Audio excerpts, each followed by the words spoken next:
Defense Secretary Gilberto Teodoro Jr. says the Philippines and its security allies will take measures to counter any attempt by China to impose an air defense zone or restrict freedom of flights over the South China Sea. Teodoro's statement comes following confrontations between Chinese aircraft and those of the Philippines, Australia, and the United States. In an interview with the Associated Press, Teodoro says that China's increasing aggression on the disputed waters is now considered the greatest threat to the national security of the Philippines. Teodoro believes China's actions should also be regarded as a global threat because it can choke a key trade route crucial for global supply chains.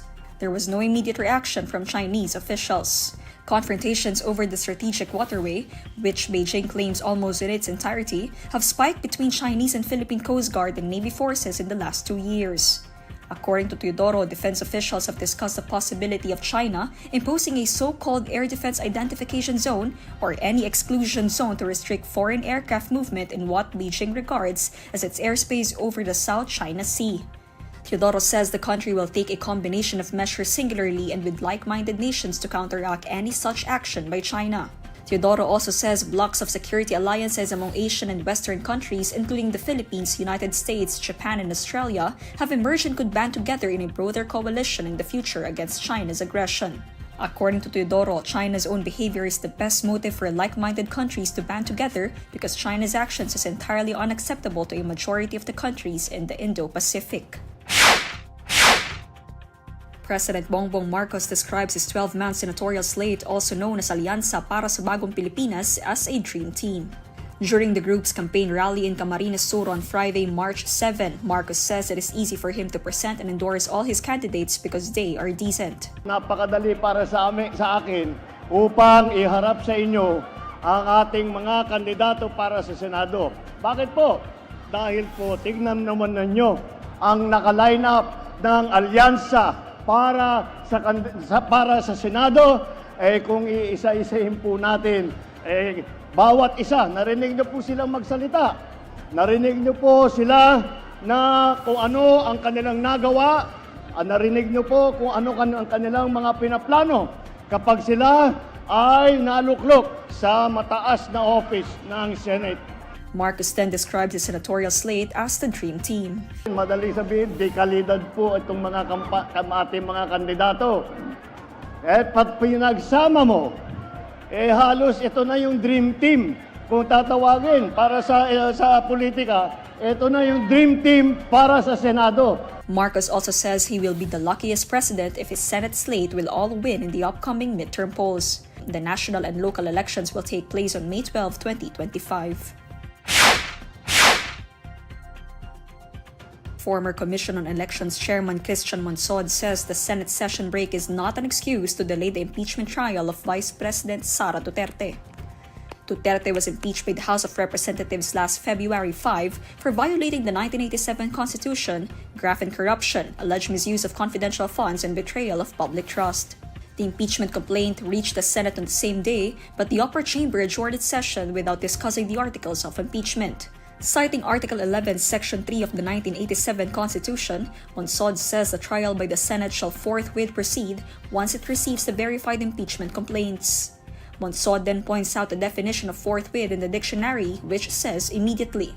According to Monsod, the impeachment trial must proceed immediately because the purpose of the provision is to protect the people from elected officials who have violated public trust.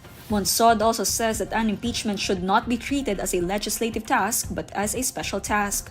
Monsod emphasizes that not protecting the people is an encouragement to violate the Constitution. I think they're giving all kinds of excuses because those excuses are not really that reasonable, like the rules and so on. Of course, there have been impeachment charges already. The Senate's already acted as a judge in this trial. There are already rules.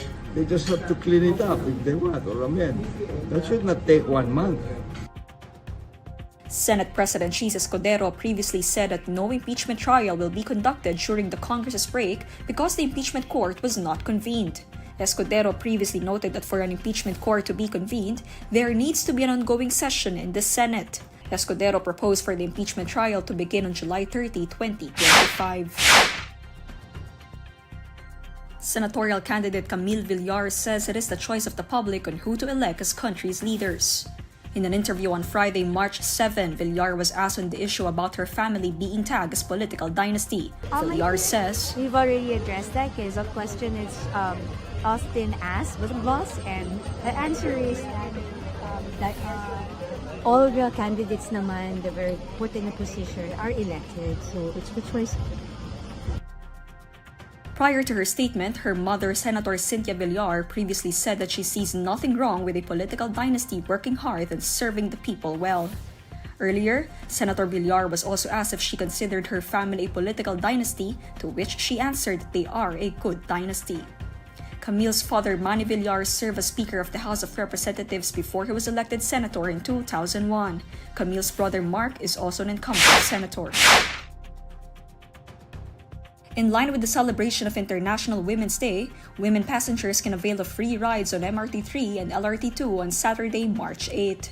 The Department of Transportation says the free rides on MRT3 will be given from 7 a.m. to 9 a.m. and then from 5 p.m. to 7 p.m. MRT3 General Manager Oscar Bongon says the free ride is their tribute to the role of women in the society.